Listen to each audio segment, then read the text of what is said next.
السلام علیکم۔ آج کا جو ہمارا سبجیکٹ ہے وہ ہے سورہ بقرہ کی آیت نمبر 196 197، جس کا عنوان یہ ہے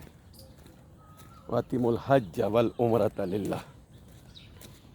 یہ حج کیا ہے، اس پر ہم بحث کریں گے کہ الحج کیا ہے۔ الحج کا مطلب ہوتا ہے احتجاج کرنا، حجت قائم کرنا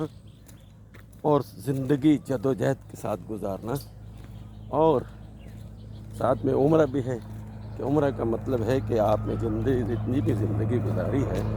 وہ الحج کے مطابق گزارنی ہے۔ یعنی عمر ساری زندگی آپ نے جو آپ کی عمر ہے اس کو آپ نے جو آپ نے الحج کیا تھا، احتجاج کیا تھا، اس احتجاج کے مطابق الحجۃ عمرۃ للہ، کہ جو آپ نے اس پر کیا ہے اس کے مطابق آپ نے زندگی گزارنی ہے۔ اس کا مطلب یہ ہے کہ آپ نے جو سبجیکٹ دیا اس آیت کا، اس میں آگے چل کے دو باتیں اور بھی ہیں۔ ایک ہے سیام اور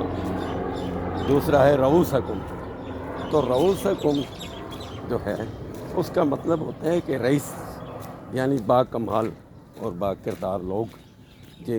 جو صاحب اختیار ہوتے ہیں اور با کمال اور با کردار لوگ ہوتے ہیں، ان کو رؤوسکم بھی کہتے ہیں۔ تو رؤوسکم کا مطلب ہے، یعنی سورہ مائدہ میں یہ لفظ آیا تو اس کا مطلب نکال لیا گیا کہ رؤوسکم کا مطلب ہے کہ سر کا مسح کرو، اور سورہ مائدہ آیت نمبر 6 میں تو رؤوسکم، تو دوسری جگہ یہ لفظ اسی آیت میں آیا 196 میں سورہ بقرہ، تو یہاں ترجمہ کر لیا گیا کہ سر منڈواؤ۔ اب سوچنا یہ ہے کہ الحج کیا ہے اور عمرہ کیا ہے اور رؤوسکم کیا ہے اور سیام کیا ہے، تو ثابت یہ ہوا کہ الحج، اس کا جو حرف جر ہے وہ ہے جیم جیم ہے۔ ہے جیم جیم سے جتنے بھی بنے الفاظ ہیں ان کو حج کہتے ہیں، الحج کہتے ہیں۔ اس تمام الفاظ کا جو قرآن مجید میں یہ لفظ آئے ہیں، ان کا مطلب بنتا ہے احتجاج کرنا، جد و جہد کرنا، اور جب اپنے جد و جہد پہ آپ مشن پہ کامیاب ہو جائیں تو العمرہ کریں، یعنی اس کے مطابق ساری زندگی گزاریں۔ یہ نہ ہو کہ آپ کا احتجاج، آپ کا حج اور آپ کا عمرہ کچھ اور ہو اور آپ کا حج کچھ اور ہو، یعنی یہ لائف پوری آپ نے العمرہ کر کے گزارنی ہے، اور اس کے بعد پھر نتیجہ یہ نکلے گا کہ آپ رؤوسکم بن جائیں گے، یعنی رئیس بن جائیں گے۔ تو رئیس کا مطلب یہ ہے، رؤوسکم مطلب یہ ہے کہ جب آپ اللہ کے اس قانون قرآن پر عمل کریں گے، چاہے اس کو اپنے اوپر کریں چاہے اس کو اپنے گھر پہ کریں، اور جب اقتدار ملے الذین مکنوا فی الارض، تو اقتدار میں کریں، تو پھر اس کا مطلب یہ ہوگا کہ آپ نے وہ کام کیا جو آپ کو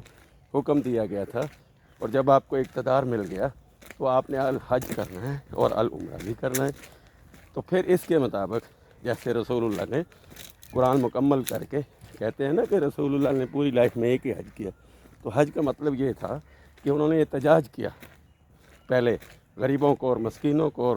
غریب لوگوں کو حقوق دلائے، اور اس کے بعد جب قرآن لکھوا کے جمع کرا کے انہ بیان و یمہ القرآن، یہ سارا مشن مکمل کرا کہ جب انہوں نے اپنا مشن مکمل کیا تو پھر آ گیا کہ الیوم اکملت لکم دینکم، آج دین مکمل ہے۔ تو دین مکمل تو قرآن مجید ہے بھائی، اور اس کے علاوہ کوئی دین مکمل نہیں ہے، اور لا ریب بھی یہی ہے۔ تو پھر آگے آیا ہے رؤوسکم۔ اب رؤوسکم کا یہاں مطلب لیا جائے گا کہ وہ لوگ جو اس علاقے کے، جیسے صحابہ اکرام تھے، ان کی زندگیاں بدل گئیں اور انہوں نے رؤوسکم کا مطلب کر کے دکھایا کہ ایک اقتدار میں، جس میں آ کے انہوں نے انسانیت کی فلاح و بہبود کے کام کیے اور مدینہ کی ریاست کو قائم کیا، اور یہ 132 ہجری تک یہ ریاست چلی۔ تو اب آگے چل کے سیام، تو سیام تو وہی ہوگا جس کے ہاتھ میں اقتدار ہوگا، وہ یہ کردار ادا کر کے سیام بنے گا، یعنی روکے گا اور رک جائے گا۔ روکنا اور رک جانا، چھوڑ دینا اور باز آ جانا، یہ صوم اور صیاد کی ضد ہے، اور صوم اور صیاد کا مطلب بھی یہی ہے، روکنا اور رک جانا۔ تو یہ صاحب اختیار اور صاحب کردار اور باکمال لوگ ہی ہوں گے جو اس مشن سے لوگوں کو لگائیں گے اور اصل قرآن کی طرف غور و فکر کر کے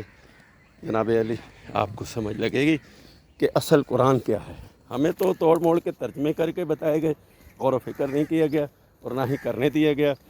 اور ہم فرقہ واریت کی نظر ہو گئے۔ آج بھی ہم الف لام میم سے لے کر بسم اللہ سے لے کر والناس تک پورے کا پورا قرآن 6236 آیات پر مشتمل ایک ضابطۂ حیات ہے، اس پر عمل کر لے تو ہم بھی رؤوس حکم بن سکتے ہیں، ہم بھی سیام بن سکتے ہیں، اور ہم بھی الحج و عمرۃ للہ واتم الحج والعمرۃ للہ پر عمل کر سکتے ہیں۔ اپنا خیال رکھیے گا۔ السلام علیکم، اللہ حافظ۔